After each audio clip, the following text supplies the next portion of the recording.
200 years following Julius Caesar's death, the empire blossoms.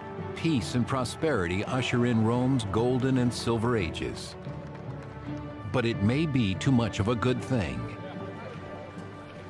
The peace had, of course, allowed Rome to concentrate their economic energies inward, away from military affairs. And it's this that may have produced the sort of general air of prosperity and flourishing of arts. It may also, however, have had various pernicious side effects. The people, as they became used to not fighting, found themselves subsequently reluctant to fight. They may have left themselves somewhat less prepared than they otherwise would have been. But barbarians along the frontier, ever restless, continue to probe and raid, seeking weak spots on the empire's immense borders. By 160 AD, the border stretches across 3 continents, and 400,000 soldiers protect the 50 million people lucky enough to live inside. Back in Rome, the young heirs to the imperial throne live a comfortable life in their father's palace. Their names are Marcus Aurelius and Lucius Verus. Plucked from separate aristocratic families while still boys, both are adopted by Emperor Antoninus Pius, who has no sons of his own. The princes could not be more different, according to 3rd century historian Cassius Dio. Marcus was often frail of health and devoted the greater part of his time to letters. Verus, on the other hand, was a vigorous man of younger years. A free spirit, Verus's rowdy exploits frequently shock Rome. In contrast, intellectual Marcus Aurelius takes his position seriously. Marcus Aurelius had been groomed for rule longer than just about anyone else in the history of the empire. Between his 2 sons, Emperor Antoninus has a clear favorite, the scholarly Marcus. To him, he gives his prized possession, his daughter Faustina, making Marcus the senior heir.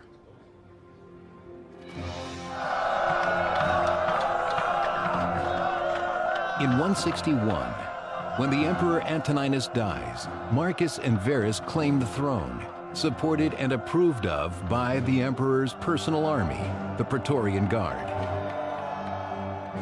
It would have been easy for the Praetorians to accept these 2 young men as their emperors.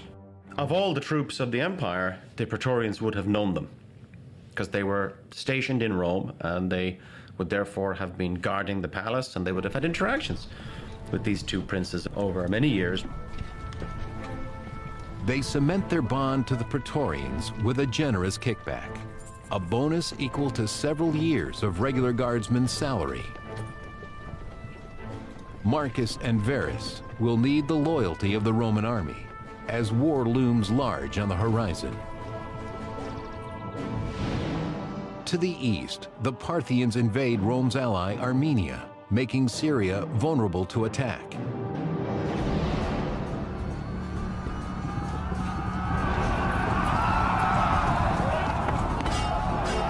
Classical historian Cassius Dio.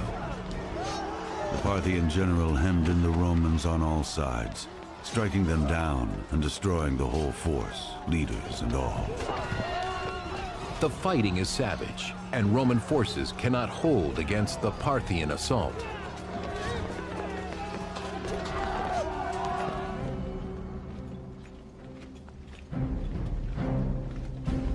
In 162, Rome has no choice but to send its troops to war. For the first time in 2 generations, an emperor leads the way, Lucius Verus. His brother, Marcus Aurelius, remains in Rome. Both men really were inexperienced militarily. Marcus, who is the senior of the 2 emperors, sends Lucius Verus to the east to deal with this threat. Verus marches from Rome to a comfortable headquarters in Antioch, far from the battlefront. He's constantly in communication, or at least his bureaucracy is constantly in communication with leaders on the front. But mostly this is a leadership in absentia. And it works. It works as long as you've got good leaders up front. Fortunately, on the front, Verus is one of the best leaders of his generation, Avidius Cassius, the commander of Syria's legions. Avidius has been a long-time player in imperial politics, but war proves to be his real talent. He was an experienced general. He was himself Syrian. He had connections with the nobility of the East. Verus had just stayed in Antioch and partied, basically, while Avidius had run the campaign on the ground.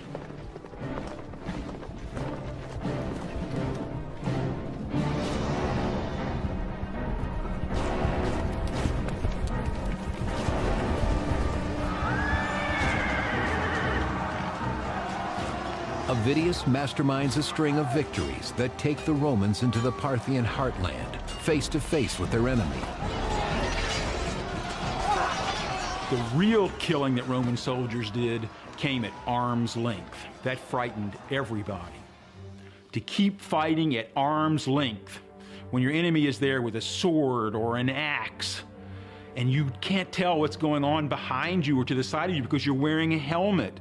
You can hardly hear and you can only see straight ahead.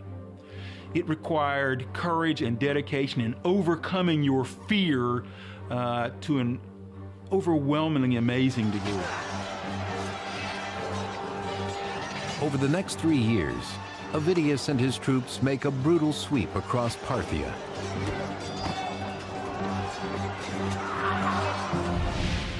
In 165 AD, they reach the capital Ctesiphon, which lies near modern Baghdad.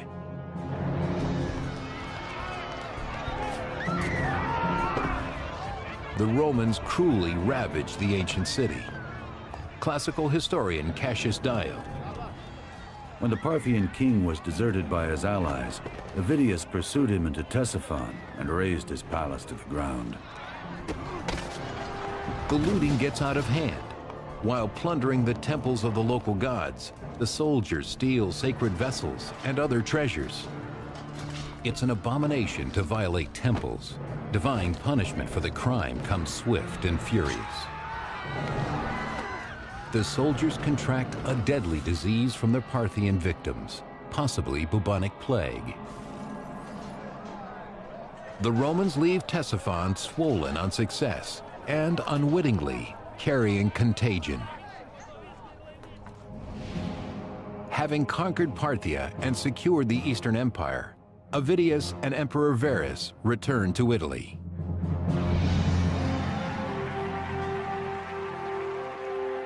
The city honors the glorious victory with a magnificent parade, public feasts, and games that pit gladiators against captives, all part of an extraordinary exhibition known as a triumph. Hundreds of thousands of people would be coming out to watch. They'd be waving flags, throwing things, and cheering as the army went by. And then behind that would be just a massive display of captured loot, captives, heaps of arms that had been captured. So it was really an enormous public occasion. Months in the making at the cost of a small fortune, the triumph is a once-in-a-lifetime experience.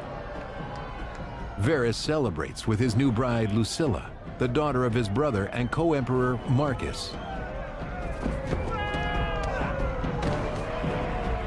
When Marcus Aurelius and Lucius Verus celebrated this triumph in the 160s, the whole generation had been born and had reached middle age and had never seen a triumph. So it was a huge event. It would have been a major event. When Emperor Marcus is unable to enjoy the festivities, he knows that the campaign in the East has greatly depleted Rome's army.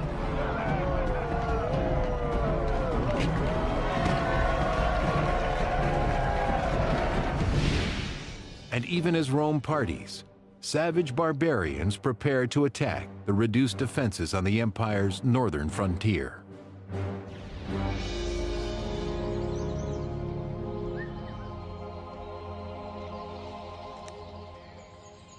Along the northern border, the legionaries left to guard the fortifications are seriously undermanned.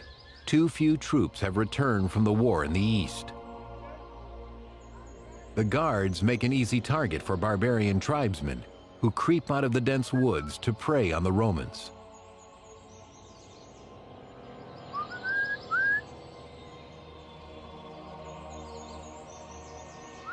The fighting abilities of the Germans in the 2nd century had grown proportionally, astronomically, compared to the initial encounter between Germans and Romans that went all the way back into the 2nd century BC. These were tribes that could field very large armies for a start, so they were really formidable. Already by the 2nd century, they were very formidable.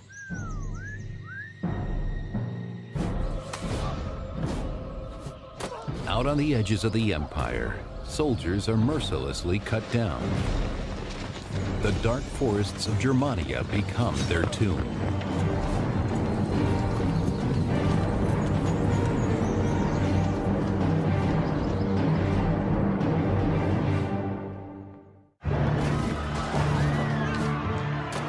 While the brothers Marcus and Verus share the title of emperor, their general, Avidius Cassius, successfully conquers the great Parthian Empire, but at a terrible price. The soldiers carry back a great pestilence to Rome.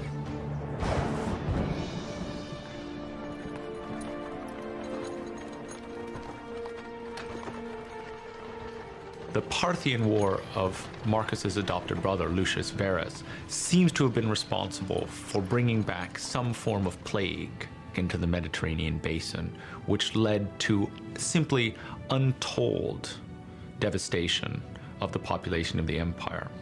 Some very, very large percentage of the Roman world died off in the reign of Marcus Aurelius.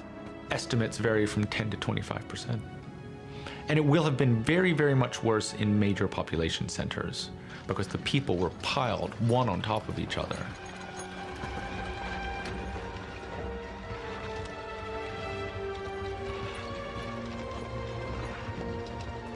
Charlatans prey on the people's fears, selling bogus herbal charms to ward off disease.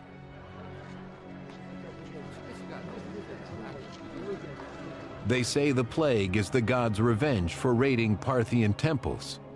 Emperor Marcus must atone for their sin with a sacrifice.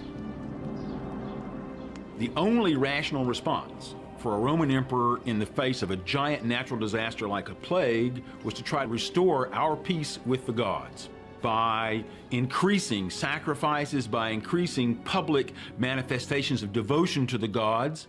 Because in a case of a natural disaster, the emperor had the responsibility of preserving the people by winning back the goodwill of the gods.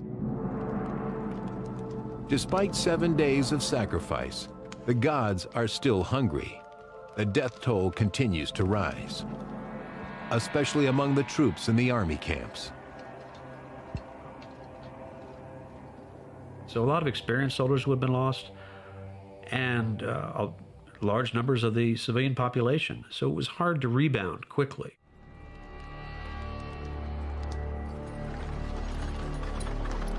Wounded and sick, the empire is weak. Its enemies swoop in for the kill. In 167, 6,000 German barbarians crossed the Danube River and burst into the Roman province of Pannonia. They ravaged the unprotected provincials at will, plundering villages and taking hundreds of hostages. Some barbarians even claim land. We don't know whether they're just raiding or whether they want to migrate. A lot of the tribes see the advantages of Roman civilization, would like to have a piece of the action. So raids become frequent, and it's hard for Marcus to mobilize the troops to keep them out. For several agonizing days, the barbarians attack the defenseless Pannonia. The Roman legions are too far away, strung out along the vast frontier. When the legionaries arrive at last, the ferocity of the Germans nearly overwhelms them. I suspect that a lot of them would have had imitation style or even captured Roman equipment. So I think a German army of the time of Marcus Aurelius would have presented quite a formidable facade. Just as the first wave falters, more Roman troops arrive from other points along the border. Their well-timed cavalry assault, coupled with fresh infantry, forces the barbarians to retreat.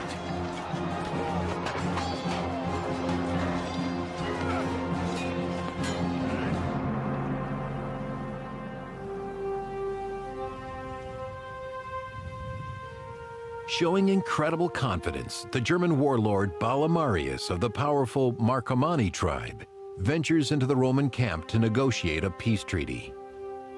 Surprisingly, he represents not only his own people, but 10 other tribes as well. This unified front spells a new type of danger for the empire.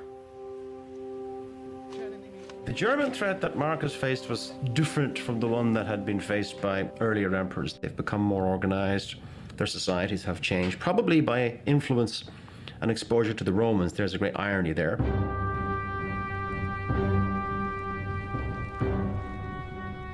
Alarmed by the growing barbarian menace, Emperor Marcus heads for Pannonia. With no experience in battle, Emperor Marcus must rely on his chief military officer, Pompeianus, to help him earn his glory.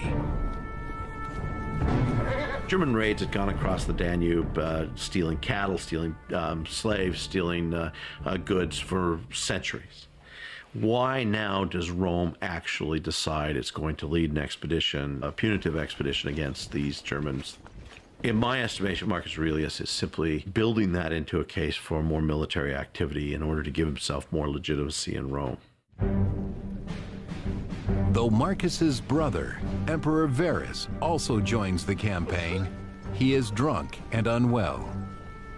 Before they can even reach the border, Verus succumbs to plague, forcing the entire expedition to turn back. Marcus has no choice but to return to Rome with his brother's body, abandoning the northern border to the ever-growing barbarian threat.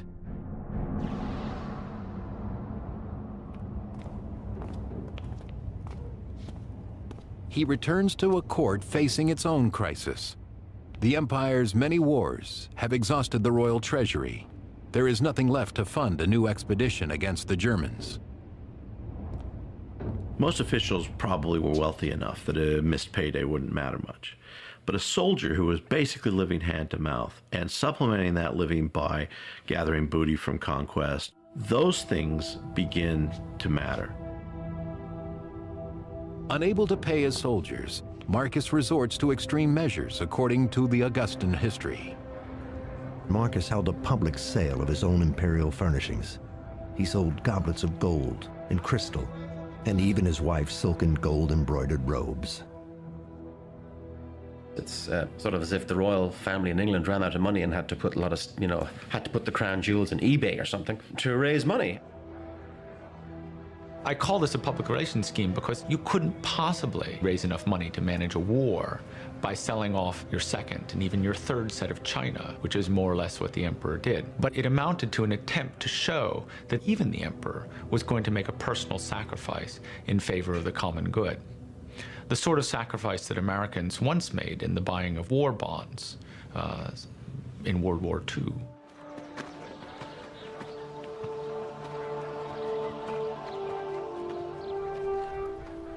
Marcus's recruiters hope the money will help lure new soldiers for the German war, but the call to arms gets few takers. The Roman Empire was suffering a huge drain in manpower and economic power, and this may well have made people reluctant to sign up and left families terribly, terribly reluctant to send off healthy young males to war. Resurgent attacks of plague also stretched the empire's resources to the limit. Scandalously, Pompeianus, Emperor Marcus's chief military advisor, turns to the dregs of society, as the Augustan history reports. They armed gladiators and turned the bandits of Dalmatia into soldiers. They even trained slaves for military service. Pompeianus is appalled by the quality of recruits. But before he can prepare this ragtag army for war, disaster strikes on the empire's border. In 169, swarms of German warrior bands attack Roman provinces on the Danube. Marcus and Pompeianus must lead their new legions north to Germania, ready or not.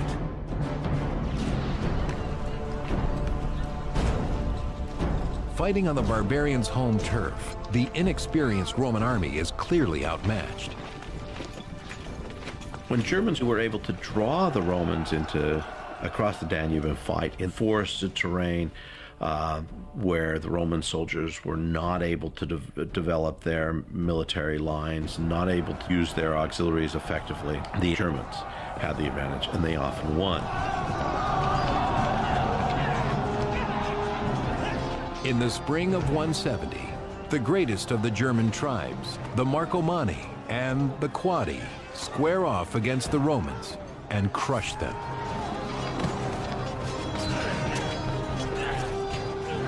Marcus Aurelius is definitely something special, but does that mean that he's a good leader? How effectively can you lead the troops in the battle? The fact is that Marcus Aurelius's record there is not good. Marcus's first major battle results in the massacre of 20,000 Romans.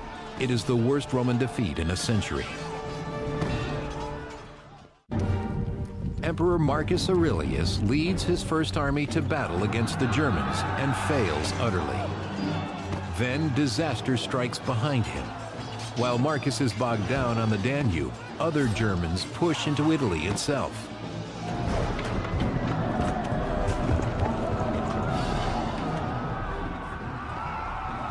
In 170 AD, they pounce upon the rich port town of Aquileia, near modern-day Venice, and ravage it at will. It is the first time in 3 centuries that barbarians raid the Italian heartland.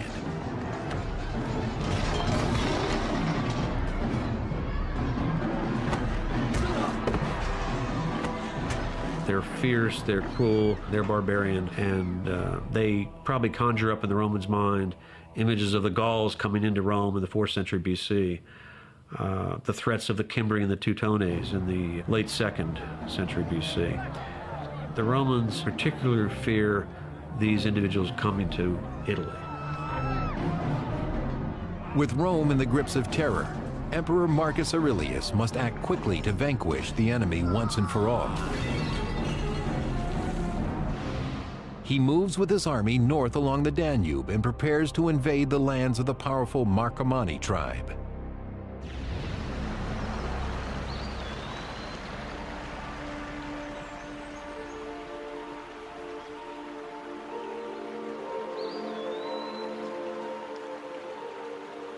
The cold green forests of the north are alien to the Roman emperor. Alone and far from the only home he has ever known, Marcus adjusts poorly to the rugged life of an army officer. His health declines. We know that the famous ancient doctor Galen was Marcus's personal physician for a time. And we know that Galen prepared a medicine for him to take every day, both to treat current illnesses and to stave off future ones. In particular, plague, which continues to devastate his troops. With death constantly on his mind, Marcus records his innermost thoughts in a journal known as the Meditations. It is still in print today and reveals a man grappling with his fate. Do not act as if you were going to live 10,000 years. Death hangs over you. While you live, while it is in your power, be a decent man. Philosophy gives him a way of dealing with the crises, of dealing with the unpleasant things he has to face on a daily basis along the Danube. The solitude of the deep German woods is a far cry from the chaos and bloodshed Marcus will meet on the battlefield. He launches a series of military strikes in the lands of the most dangerous tribes, the Sarmatians, the Quadi, and the Marcomanni.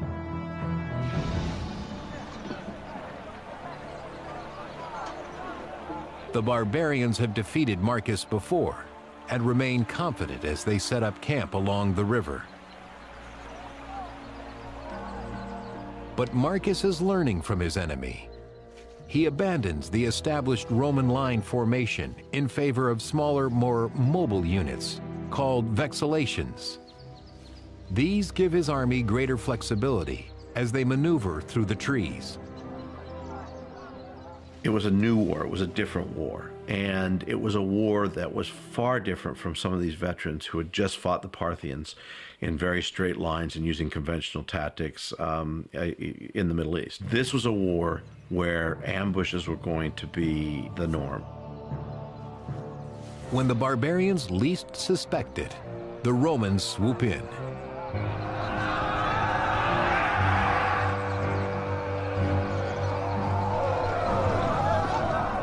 In the heat of battle, a Roman soldier was on a very dangerous tightrope. He had to balance this incredible adrenaline rush that would lead him to attack. He had to stay calm even though his hormones are overcoming him. He had to set aside the natural panic that affects anybody when you're going to be only 2 feet away in a killing zone that's just as dangerous to you as to your enemy.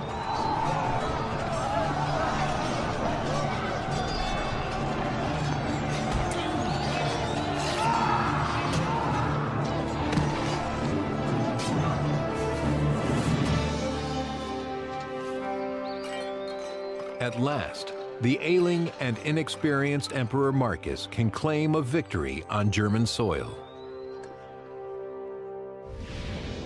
The Romans build on their triumph by erecting a line of garrisons in Marcomanni and Quadi territory.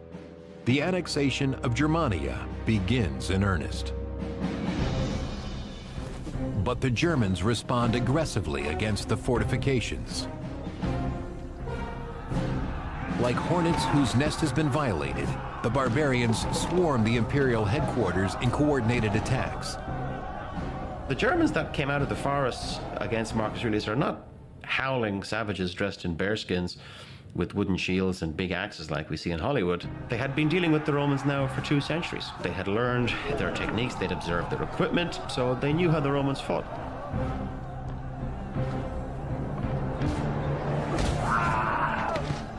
If they breach the fortress, the Romans know they will destroy everyone inside.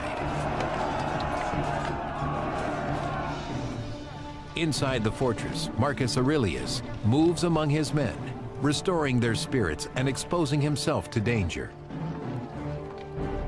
He may well have felt, out of some sense of personal responsibility, of which we would entirely approve, that if he was going to send men to their death in war, that he ought in fact to be present, to take an interest, to manage those campaigns. As the situation becomes most critical, Marcus turns to his pagan gods, sacrificing and asking for their help against the German hordes. They answer him with a miracle, according to the 4th century Augustan history. Standing his ground, he prayed to the gods and summoned a thunderbolt from heaven against the enemy. The barbarians, of course, would have seen a thunderbolt as a very negative thing. It seemed that the gods were favoring the Romans in this case, and that's not a good thing, so presumably they would have to deal with that. At the very gates of the fortress, the terrified barbarians break and run. The Romans are delivered. Thrilled, the Romans hail Marcus by a new title, Germanicus, the conqueror of the Germans. Through perseverance, discipline, and some say miracles, Emperor Marcus Aurelius takes the upper hand in his brutal conquest of Germania.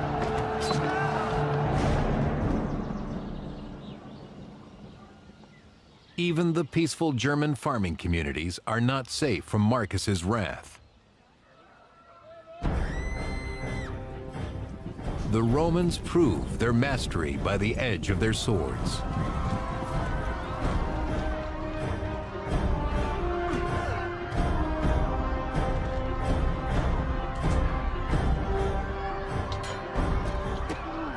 A lot of these wars against the Germans were genocidal kinds of wars. Romans attacking villages, wiping everyone out, carrying women and children off into slavery.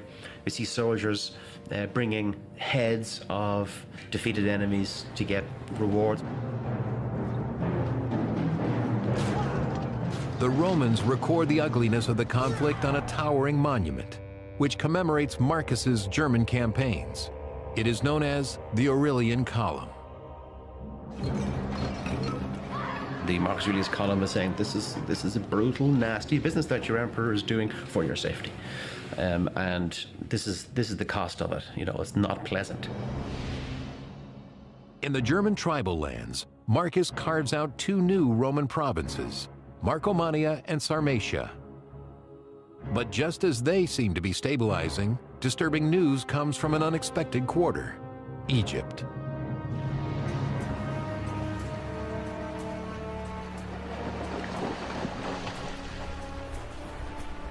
Egypt was one of the most important territories in the Roman Empire because it was so rich. There were sort of fears that somebody who controlled Egypt might threaten the entire empire. These fears prove well-founded when Egyptian rebels lead a bloody revolt against their Roman leaders. The terror in the desert only increases.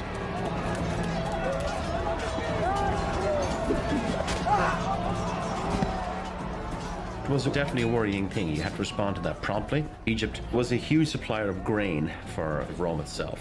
So a person who controlled Egypt could put the squeeze on the food supply for the plebs and the populace in the city of Rome, and they would in turn obviously put pressure on the emperor to do something about it. In 174, Marcus sends to Syria, where he has 3 legions stationed. He directs them to Alexandria, Egypt. At the head of the avenging army rides one of Marcus's oldest and most trusted friends, Avidius Cassius. Marcus Aurelius designated a famous and successful general under his command, Avidius Cassius, to have an overarching command in the eastern half of the empire. Superordinate to provincial governors.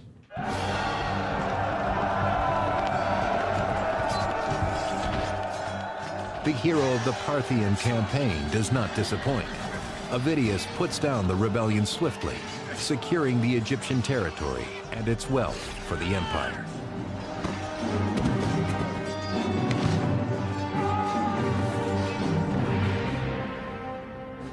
But along the empire's northern border in Germania, the enemy is much more elusive. The German campaign seems to go on without end. I mean, he is making progress. But when you drive back one tribe, another one might appear 50 miles up the river, and you have to deal with that. For 7 years, Marcus has battled the barbarians in the dense northern forests to the wretched decline of his own health.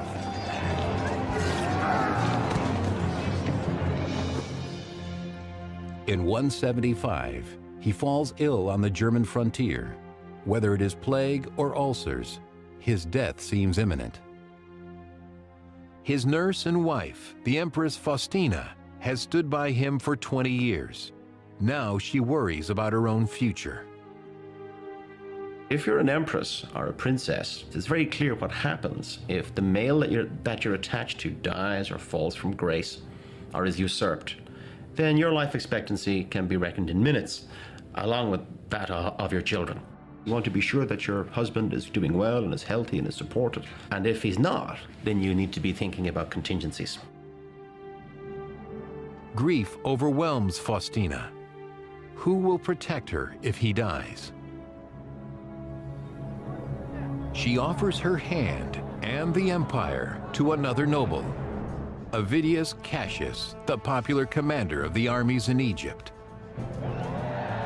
Eager to gain the glory he knows he deserves, Avidius leaps at the chance to become emperor. The Augustan history. While Marcus still breathed, Avidius Cassius spread false rumors of his death. Indeed, he told his army that the Senate had already decreed Marcus a god. Then, he declared himself emperor. Avitus may also have felt that it was for the benefit of the people. I mean, Marcus Aurelius is considered to be a good emperor, but he was not a strong emperor in many ways. Not necessarily so good in the military arena.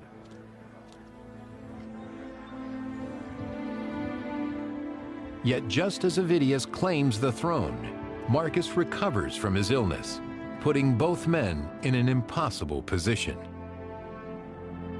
What do? You can't say, listen, I'm sorry about that claim on the throne business. It was a bit of a mistake, rush of blood to the head. Can we move on?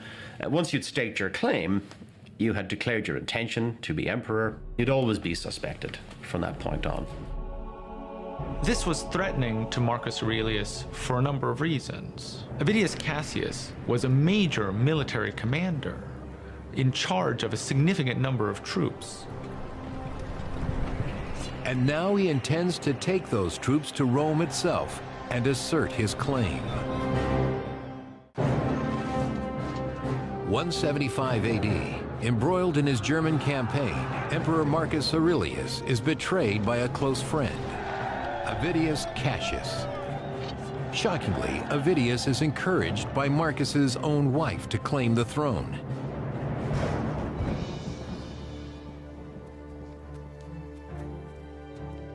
Marcus must crush the revolt of Avidius Cassius. He must deal with the betrayal by his wife. But knowing he may die in the struggle to come, he proclaims his own son, Commodus, as his heir. Commodus was not then old enough to be a significant power broker in his own right. Marcus Aurelius does not ever seem to have considered anyone other than his son to succeed him. Having been spoiled in the indulgences of his royal youth, the boy has yet to prove his character or worth as a soldier, but he is Marcus's only son. The choice will not be a good one for Rome. Why did he appoint Commodus? Well, because Commodus was his natural son, and this was the normal way for Roman aristocratic families to think. It had always been the case that Roman upper-class senators and aristocrats had promoted themselves over many generations. With his son's position secured, Marcus turns now to the wife who betrayed him to Avidius Cassius. Astonishingly, he forgives her. Marcus did not punish Faustina afterwards. He was a very intelligent man and understood, perhaps, after a heart-to-heart with her, what her motives were. He didn't in any way put her aside or divorce her or in any way dishonor her. As his troops prepare to march against the armies of Avidius Cassius, a messenger approaches, sent by Avidius's soldiers. They have ousted the usurper, hoping to avoid the true emperor's revenge. They know the price of treason. The usual course of action would be for rounds of denunciations, interrogations, tortures, exiles, executions, forced suicides. The messenger bears a grisly gift, the head of Avidius Cassius, once his great friend. Historian Cassius Dio. Marcus was so greatly grieved at Avidius's death that he could not bring himself to even look at the severed head of his enemy.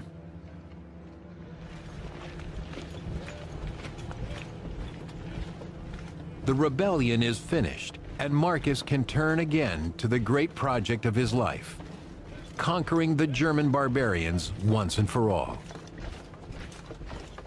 The rebellion interrupts his campaign. He has to divert resources, divert troops, shift money, and that causes a disruption in his plan. The barbarians take advantage of such distractions. In 178, Marcus sends in troops to face down a violent band of rebels on the Danube River. Their savagery has only increased. It was so overwhelming to face these barbarians, taller, louder, smelling, looking different, that Sometimes you'd have to drink before you went into battle to calm your nerves. Marcus must subdue this enemy, or his years of hard work on the frontier will come to nothing.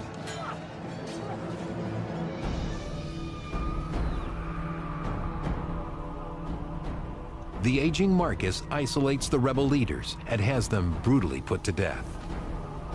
He believes that just one more season of campaigning will bring the conflict to an end. The German wars of Marcus Aurelius would turn out to be extraordinarily long and protracted.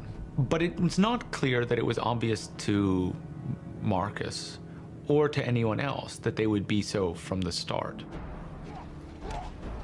Now almost 60, Marcus hopes that his son and heir, Commodus, will carry on his battle against the Germans, a struggle that has taken the best years of his life. Marcus Aurelius had trained Commodus, took him with him on his campaigns, but he was just too young. I don't think Marcus Aurelius fully realized what kind of emperor Commodus would have become. But in his role as co-emperor, the boy has become lazy, with no interest in hard-won victories, as unlike Marcus as a man could be. Still, he is by his father's side when Emperor Marcus Aurelius succumbs at last, probably to the same ruinous plague that claimed his brother.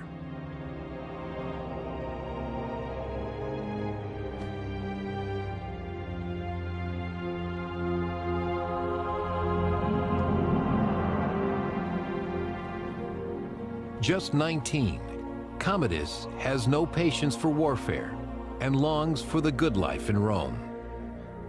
He doesn't have the leadership or the vision that his father had, and he pretty much backs off of the campaigns along the Danube. Long term, it's a very negative thing for Rome. With weak treaties and reduced garrisons, the new emperor, Commodus, abandons Germania, squandering 13 years of struggle and bloodshed to return to the comfort of Rome.